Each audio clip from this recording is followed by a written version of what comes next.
Hi everybody, welcome back to the channel. Andy Cards here. Thank you very much for checking out today's content. If you are new to the channel, please do hit that subscribe button. Approximately 65% of people that watch videos aren't subscribed. So if you could just drop down, hit the subscribe button, I would be eternally grateful. Because today's video, I'm going to be teaching you all about ball striking with the irons, because I've been lucky enough this last 2 weeks to be in and around some of the best ball strikers in the world, particularly last week of the DP World Tour Championship on the European Tour. We had Rory McIlroy, Collin Morikawa, Shane Lowry, the best players in world golf here. And I was privy to some pretty awesome golf shots. Kind of basing today's video all around the world number 2, Collin Morikawa, who actually won the DP World Tour Championship here last week. And he is renowned, he is statistically as well, the best iron player on tour. We're going to try and figure out why. Because the way he strikes it, it's just different. Okay, it's just different. Same with Rory. The way Rory hits the heights with the irons in particular, it's just different to how I've ever seen, to be honest. I mean, I feel like I hit the ball quite well, but that is on a completely different level. And myself and a couple of the pros at the Golf Academy were talking through a lot of the reasons why he's so good. Why does he hit the ball that well? How does he connect so perfectly with the golf swing? What is in his golf swing that helps him do that? And Pete Cowen, sorry to name drop, basically said the best players on the planet at that level deliver the golf club perfectly. So you'll see a lot of players where they will maybe win once a season or once every other season, and that's when they are on their game. That's where they're absolutely pinpoint perfect, and because they're on that week they've delivered the golf club to the golf ball from the perfect position, but they struggle to do that all of the time. But when you've got players like Collin Morikawa who are delivering the club to the golf ball in the perfect position nearly every single time, that's why he's so good. He's a multiple winner, and a multiple winner of some of the biggest tournaments. This year just gone, he's won WGC, he's won the Open, he's won the Rolex Series here last week. So he's a winner all of the time, and it's because he's able to deliver the golf club to the golf ball in a perfect position, almost perfect position, let's say, very consistently, which is what we all want to do. Now, those players are the masters of the game. They are super consistent. They are literally, how could you describe it? I mean, they are, you go and watch a magician, you go and watch the best magicians. There are other magicians as well, and they make it work. These players, honestly, after watching them for 2 weeks, they are magicians. They're unbelievable. So one of the things we're going to be talking about is how to strike your irons as well as Collin. Now, let's be honest, none of us are going to be able to do it as well as Collin. Otherwise, we'll be next to Collin on the driving range next week at the next tournament. But that's not going to happen. We're going to talk, though, about what he does in his swing to create the quality that he creates. And first of all, I've mentioned a couple of times already, delivery position. Now, not getting overly technical, the golf club coming into the golf ball, he swings it slightly out to in. He hits this perfect little fade every time. Now, for those that are familiar with TrackMan's numbers, they're kind of one of their optimal numbers that they like to see is an angle of attack with a 7-iron, 6 degrees on the down. They like to see the swing direction 6 degrees to the left, with a club path of 4 degrees to the left and a club face of 1 degree to the left. Now, that's all very fade biased, isn't it? And a lot of golfers watching this now struggle with a slice. So you're closer to those numbers that TrackMan want golfers to have than trying to hit the draw. So swing path does matter, it's relevant, but swinging it from the inside is not important. That is not important at all. Delivering the golf club consistently into the golf ball is important, whether it's fade or draw. So one of the things we're going to work on in this video today is takeaway and the last point before impact. Okay, and we're going to try and replicate the same position and how we're going to rotate the body through the ball, because we want to avoid manipulation. And manipulation is when the hands have to flip. Golfers try and drop it on the inside and flip the hands for the draw. That is not something that's going to deliver consistency, okay?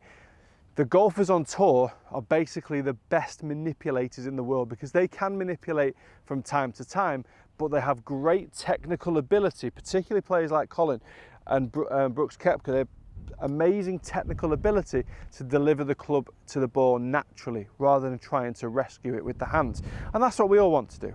So from the top, from the takeaway, we've talked about takeaway in the past where we want to try and see the shaft of the club parallel to the feet on the ground. Yeah, obviously. The left arm is going to be hanging straight down. So the grip or the glove for a right-handed golf, or the left hand, the lead hand, is going to be directly underneath the lead shoulder. I often see players try and get into this position where the shaft of the club, yep, is parallel to the feet, but the hand is disconnected away from the shoulder. So that's one of the key things I like to try and see. Hand under shoulder, shaft of the club parallel to the feet or pointing at the target, okay? The leading edge of the club is going to be 45 degrees to the back as well, so very much parallel to the spine angle. So left hand under the shoulder, club parallel to the feet, and then we get to the top of the backswing and we get back down into that position. Now you notice how my hand is underneath my shoulder. The majority of golfers that hit the slice will get disconnected. So you see how the hand now is away from my shoulder.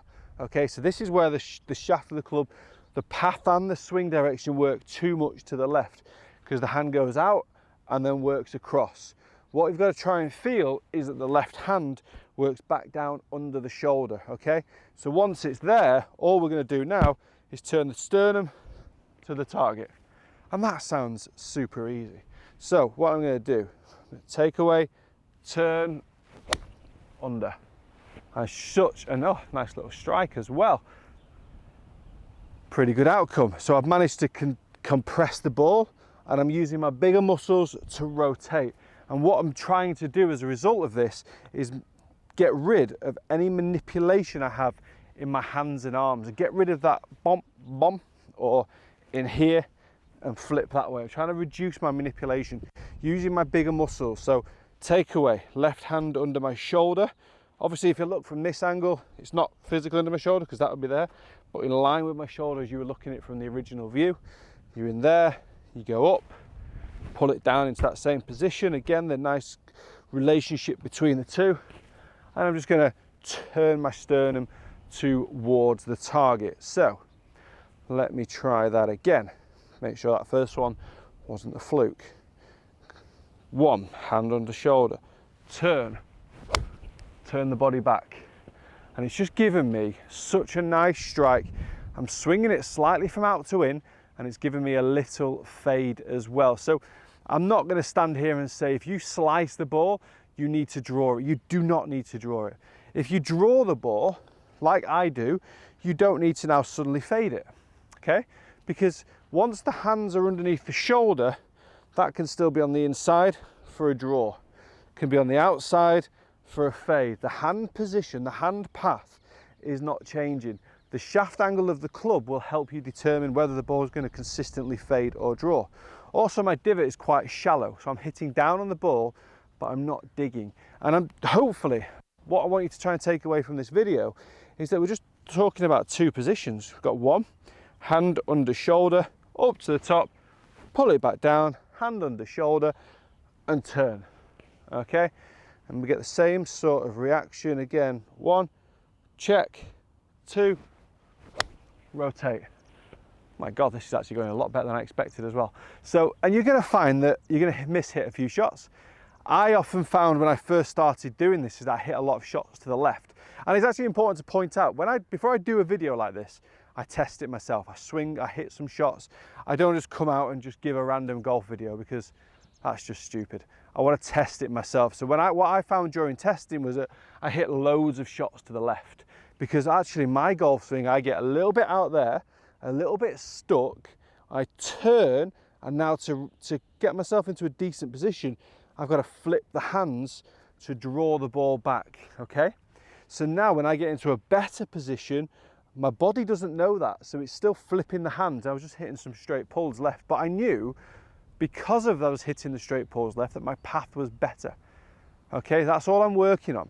Trying to get the hand position under my shoulder. So one, under my shoulder, up and down there, down into that position.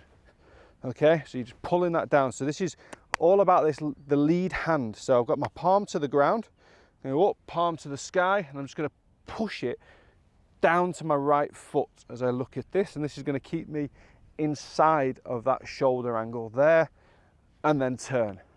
Because what that's doing now is getting me the feeling that my arms are working downwards as my chest starts to rotate through the shot. Also, I'm getting my palm at the end towards the sky.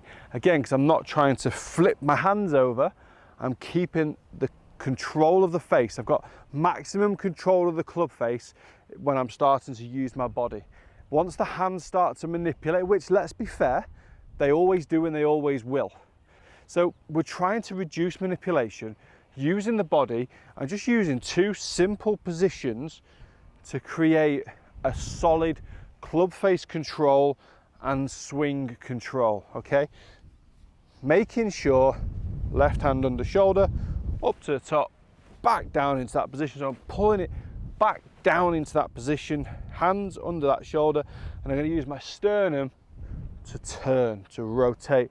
And again, look at that, look at the face. It's barely moving, it's not even moving, okay? Normally if I've got my hands out there and my club back in here, I have to flip, I have to release the club face a lot more. Now, releasing the club face for a lot of golfers is a good thing to do, depending on the position you're in. This video is about getting ourselves into a better position to then eventually start to reduce the amount that we need to flip the club face. That's what we're trying to stop doing. We don't want to save it, we want to rotate it. Another key principle of this video is trying to make sure that we're just turning. We're not then having to slide into this position to rescue it. We're not sliding the hips to the side. Everything is working downwards into the ground. The left hip's going and turning. So the balance on the way through the shot is better as well. So there's less of this and there's just more of 1, 2. So we'll get using positions to compress. Oh, so good. Such a nice little strike as well. Little fade on the ball. If I want to hit a draw, it's going to work out the exact same. I'm going to deliver the golf club from the same position relative with my hand path, but my club path's going to be slightly different. Again, we don't need to worry too much about that, because what this video is all about is focusing on the quality of the strike. Oh, stop it. Down, down, down.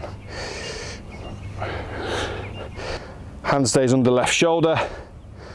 There, down, turn. Oh, pure. Probably the best I've ever hit the ball, just working on these sort of ideas. And again, it's not about the speed. The speed's going to come the more you use your bigger muscles. Speed won't come from the arms. Don't worry about power. I do power like this because power's not in these old noodle arms. Power's in the beer belly. Power's in the rotation as you start to come through. Guys, I hope this video has helped, okay? Please do comment below. Always great to interact with you and understand the perception you've taken from the video. If you've got any questions, now is the time to pop in the description comment section below and let me know. Okay. Also, please, like I said at the start of the video, please do hit that subscribe button. We're really close to 50,000, so if you can help me get over the line, that would be incredible. And if you've got 50,000 other friends that'll help me get to 100,000, that would be amazing. And then from there, you've got another 1 million friends, that would also be amazing. But I'm not bothered about that. This is fun. This is great. I want to try and get some interaction with you. Drop me some comments below. Like the video if this has been a help or will be a help. And I'll see you again in the next video. Thanks for watching.